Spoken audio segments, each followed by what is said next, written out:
আসসালামু আলাইকুম সুপ্রিয় শিক্ষার্থীরা, আশা করছি সবাই ভালো আছো।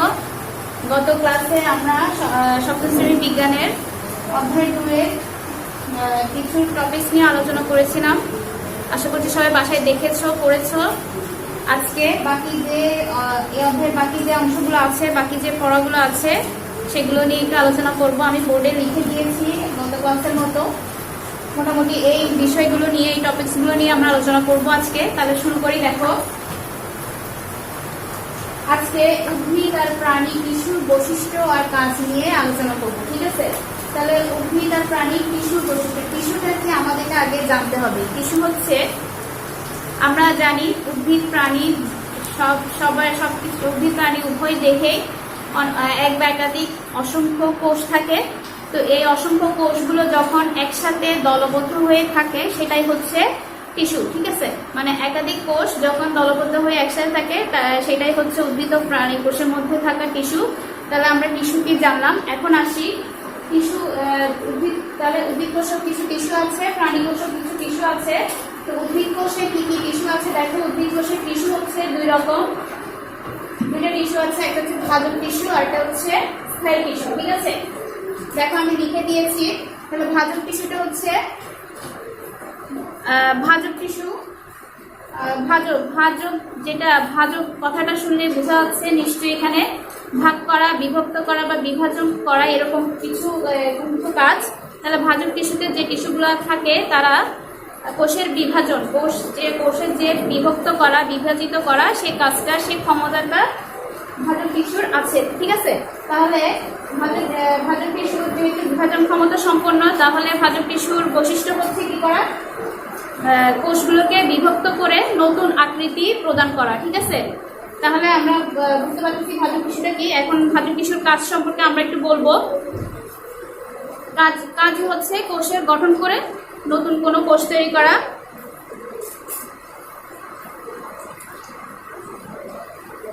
ঠিক আছে? তাহলে মানে বিভাজনের মাধ্যমে নতুন আকৃতি দান করা ভাজক টিস্যুর কাজ। দৈর্ঘ্য প্রস্থে সব দিক দিয়েই ভাজক টিস্যু কোষের আকৃতি চেঞ্জ করে, এটাই হচ্ছে ভাজক টিস্যুর প্রধান কাজ। আর সাধারণত উদ্ভিদের কাণ্ডে আর মূলের অগ্রভাগে ভাজক টিস্যুকে দেখা যায়, ঠিক আছে? তাহলে আসল ভাজক টিস্যু সম্পর্কে আমরা জানলাম। এবার আসি স্থায়ী টিস্যুতে। স্থায়ী টিস্যু বলতে বোঝাচ্ছে ভাজক, আমি লিখে দিয়েছি দেখো, বিভাজন ক্ষমতা নেই। মানে স্থায়ী টিস্যুটা সম্পূর্ণ নির্দিষ্ট ফিক্সড একটা টিস্যু, এটার বিভক্ত, কোনো কোষকে বিভক্ত করার কোনো রকম ক্ষমতা নাই। মানে সে একটি নির্দিষ্ট আকৃতিতেই থাকে, ঠিক আছে? মানে এটার আকৃতির কোনো পরিবর্তন হয় না। টিস্যুকে, বিভিন্ন কোষকে স্থায়িত্ব প্রদান করে, সেটাই হচ্ছে ভাজক টিস্যুর বৈশিষ্ট্য। আর কাজগুলো হচ্ছে খাদ্য তৈরি, প্রস্তুত করা, দেহের বিভিন্ন খাদ্য তৈরি, দেহের অঙ্গের দৃঢ়তা প্রদান করা, এগুলাই হচ্ছে স্থায়ী টিস্যুর কাজ, ঠিক আছে? তাহলে আমরা উদ্ভিদ টিস্যুর যে দুটি টিস্যু, ভাজক টিস্যু আর স্থায়ী টিস্যু সম্পর্কে আমাদের জানা হলো। এবার আসো প্রাণী টিস্যু। প্রাণী টিস্যু হচ্ছে, আমি লিখে দিয়েছি, প্রাণী টিস্যুটা প্রাণী দেহের যে কোষগুলো,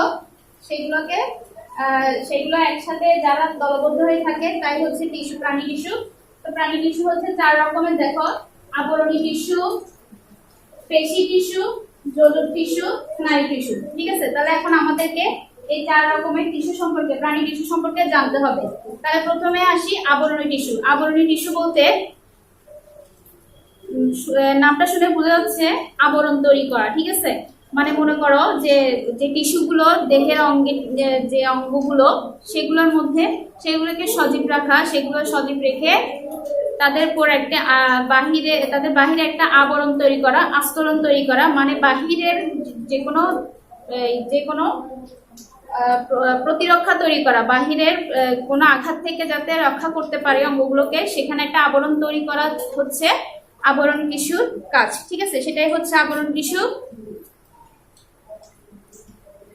তার মানে আমরা বুঝলাম দেহের কোষগুলোকে বাহিরের যে কোনো সমস্যা, যে কোনো সমস্যা, প্রতিকূলতা থেকে যেসব অঙ্গকে রক্ষা করার জন্য আবরণ তৈরি হয়, সেটা হচ্ছে আবরণী টিস্যু। আর ওটাই হচ্ছে অঙ্গগুলোকে রক্ষা করা হচ্ছে আবরণী টিস্যুর কাজ। এবার আসো পেশি টিস্যু। দেখো, পেশি টিস্যুতে আমি আবার দুটি পেশির নাম লিখেছি, মানে পেশি টিস্যু আবার দুই রকম, একটা হচ্ছে ঐচ্ছিক পেশি আর একটা হচ্ছে অনৈচ্ছিক পেশি। ও পেশি সম্পর্কে তোমাদের ধারণা আছে আশা করছি।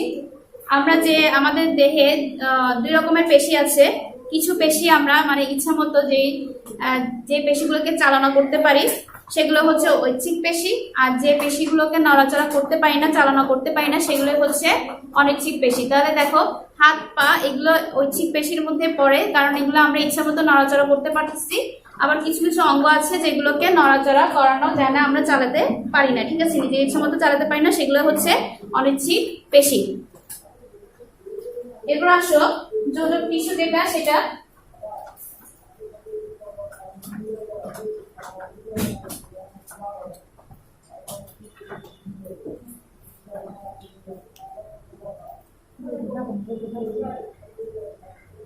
ঠিক আছে। তাহলে আচ্ছা, পেশি টিস্যুর একটা কাজ আছে। ঐচ্ছিক পেশিগুলো হচ্ছে তোমার পেশির কাজ হচ্ছে দেহের আকৃতি দান, দেহের সঞ্চালন। এই যে আমাদের বই আছে, বইতে তোমরা দেখলে বুঝতে পারবে, 16 নম্বর পেজে আছে। এই যে পেশি সম্পর্কে বলা হয়েছে, পেশির কাজ হচ্ছে দেহের আকৃতি দান করে, অস্থি সঞ্চালনে সহায়তা করে। একটু আগে আমরা বলেছি যে পেশি হচ্ছে যে পেশিগুলোর মধ্যে কিছু পেশি আমরা নড়াচড়া করতে পারি, কিছু পেশি আমরা নড়াচড়া করতে পারি না। যেমন হাত পা আমরা নিজে ইচ্ছা মতো চলাফেরা করাতে পারি, সেটা হচ্ছে ঐচ্ছিক পেশি। আর অনৈচ্ছিক পেশি হচ্ছে যেগুলোকে আমরা চলাচল করাতে পারি না। দেহের বিভিন্ন পেশি যেগুলো দেহের ভিতরে থাকে, আমরা সেগুলো চলাচলের করা আমাদের পক্ষে সম্ভব না, ঠিক আছে, সেগুলো হচ্ছে অনৈচ্ছিক পেশি। আর কাজ হচ্ছে আকৃতি প্রদান, অঙ্গ সঞ্চালনে, তারপর সঞ্চালন করা, তারপর হচ্ছে দেহের রক্ত সঞ্চালনে সহায়তা করে এই পেশি টিস্যু, ঠিক আছে। এবার আসো যোজক টিস্যু।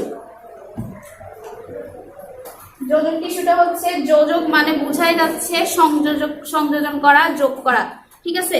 দেহে কিছু টিস্যু আছে যেগুলো অঙ্গগুলোকে, বিভিন্ন টিস্যুকে বিভিন্ন অঙ্গকে সংযুক্ত করে, কানেক্ট করে, সেটা হচ্ছে যোজক টিস্যু। যেমন মনে করো রক্ত, হাড়, তারপর তরুণাস্থি, অস্থি, এই সমস্ত অঙ্গগুলো হচ্ছে যোজক টিস্যুর উদাহরণ। আর হচ্ছে আমরা যোজক টিস্যুর কাজটা সম্পর্কে একটু বলি। দেহের বিভিন্ন হাড় গঠন, তারপরে রক্ত চলাচলে সহায়তা করা, হাড়ের গঠনের মাধ্যমে দেহের বিভিন্ন কার্য সম্পাদন করা, এগুলো হচ্ছে তোমার যোজক টিস্যুর কাজ, ঠিক আছে। এবার আসো স্নায়ু টিস্যু কি, লাস্ট যে আছে সে হচ্ছে স্নায়ু টিস্যু। স্নায়ু টিস্যু মানে স্নায়ু, আমরা স্নায়ু শুনলে বুঝতে পারি নিশ্চয়ই সাড়া জাগানো, উদ্দীপনা তৈরি করা এমন কিছু টিস্যু, যে টিস্যুগুলোর মাধ্যমে আমরা সাড়া পাই। যেমন মনে করো তোমার হাতে যদি, তোমার শরীরের কোনো অঙ্গে যদি একটা মশা বসে, মশা কামড়ালে তুমি সাথে সাথে বুঝতে পারবা তোমাকে কিছু একটা কামড়িয়েছে। এইটা হচ্ছে স্নায়ু টিস্যুর উদাহরণ। মানে এর মাধ্যমে আমরা, এই স্নায়ু টিস্যুর মাধ্যমে আমরা সেটা আমাদের মাথায় গিয়ে কাজ করছে যে আমাকে কিছু একটা কামড়িয়েছে, ঠিক আছে, তখন আমি ওই জায়গায় দেখি, মানে এভাবে আমাদের উদ্দীপনাটা তৈরি হয়। এই স্নায়ু টিস্যুর কাজটাই হচ্ছে সেটা, এই কাজটা স্নায়ু টিস্যু মূলত করে থাকে, ঠিক আছে। মস্তিষ্কে যেমন আমাদের কোনো ঘটনা যেটাই ঘটুক, আমরা সেটা সাথে সাথে আমাদের মস্তিষ্কে আসে, তো মস্তিষ্কে যে স্নায়ু টিস্যুটা আছে সেটা হচ্ছে নিউরন, ঠিক আছে। তো দেখো এই নিউরন, মস্তিষ্কে যে স্নায়ু টিস্যুটা কাজ করে সেটা হচ্ছে নিউরন, সেটার একক হচ্ছে নিউরন। নিউরন আবার 3 রকম, সেটা হচ্ছে কোষ দেহ নিউরনের, সেটা তোমাদের বইতে আছে, কোষ দেহ, ডেনড্রন আর অ্যাক্সন, ঠিক আছে। এগুলো পরবর্তী ক্লাসে, তোমাদের এই ক্লাসে আপাতত এগুলো নিয়ে এত আলোচনা নেই, শুধুমাত্র স্নায়ু টিস্যুর কি কাজ আছে সেটা নিয়ে বইতে বলা হয়েছে। মূলত কাজ ওইটাই, আমাদের সংবেদন তৈরি করা, উদ্দীপনা তৈরি করা হচ্ছে স্নায়ু টিস্যুর কাজ। আর শরীরের বিভিন্ন কার্যক্রমে স্নায়ু টিস্যু অংশগ্রহণ করে, ঠিক আছে। তাহলে আমরা মোটামুটি আমাদের আলোচনা হয়ে গেছে এই চ্যাপ্টারটা সম্পর্কে। অধ্যায় 2 এ আমি যতটুকু সম্ভব চেষ্টা করেছি তোমাদেরকে ফুল চ্যাপ্টারটা বুঝাই দেওয়ার জন্য। 2টা ক্লাসে আমি মোটামুটি শেষ করে দিয়েছি। তোমাদের বাসায় কাজ হবে বইটা আবার পুরো বইটা, মেন বইটা তোমাদের ভালো করে পড়তে হবে। আমি যা যা বুঝিয়ে দিয়েছি সেটা অন্তত যদি মনে রাখো, ইনশাল্লাহ তোমরা বইটা সবকিছু বুঝতে পারবে। তোমরা বইয়ের 20 নম্বর পেজটা খুলো। 20 নম্বর পেজে আমাদের একটি সৃজনশীল আছে, দেখো সৃজনশীলটা দেখা যাচ্ছে পিও দুটো চিত্র দিয়েছে, চিত্র দিয়ে কতে বলেছে দেখো রক্ত কি। ঠিক আছে, তো রক্ত সম্পর্কে আমরা শিখেছিলাম, রক্ত আমরা পড়েছিলাম যে আমরা কানেকটিভ টিস্যু নিয়ে আলোচনা করেছিলাম, তোমাদের নিশ্চয় মনে আছে। সেখানে কানেকটিভ টিস্যু উদাহরণ হিসেবে দিয়েছিলাম রক্ত। রক্ত তাহলে সেটাই হচ্ছে রক্ত এক ধরনের কি হবে, তরল। এটা আমরা সবাই জানি তরল একটা পদার্থ যা কানেকটিভ টিস্যুর মাধ্যমে বিভিন্ন কানেকটিভ টিস্যুর সাহায্যে বিভিন্ন দ্রব্যাদি, যেমন দেখো অক্সিজেন, খাদ্য, রেচন দেহের বিভিন্ন স্থানে পরিবহন করে। ঠিক আছে, তাহলে আমরা রক্ত সম্পর্কে জানি।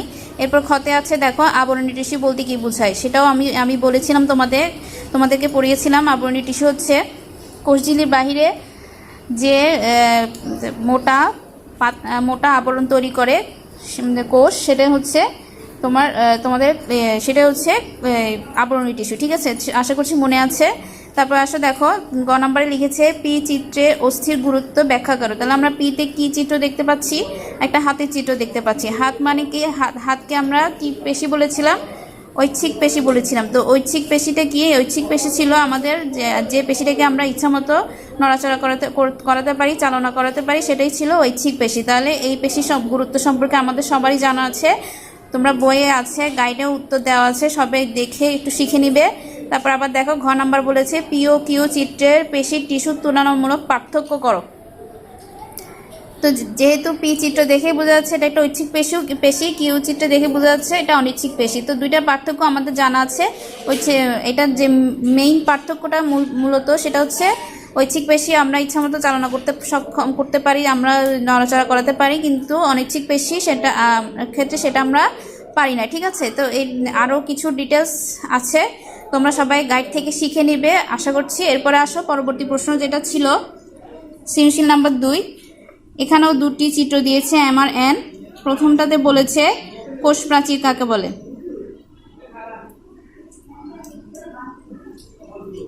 কোষ প্রাচীর হচ্ছে কোষের বাহিরে যে আস্তরণটা, সেটাই হচ্ছে কোষ প্রাচীর। ঠিক আছে, দেখো আবরণী টিস্যু আর কোষ প্রাচীরের মধ্যে অনেকটা মিল আছে। তা আবরণী টিস্যু আমরা জানি আবরণ তৈরি করে, আর কোষ প্রাচীর হচ্ছে কোষের বাহিরে যে আস্তরণ, সেটাই হচ্ছে কোষ প্রাচীর।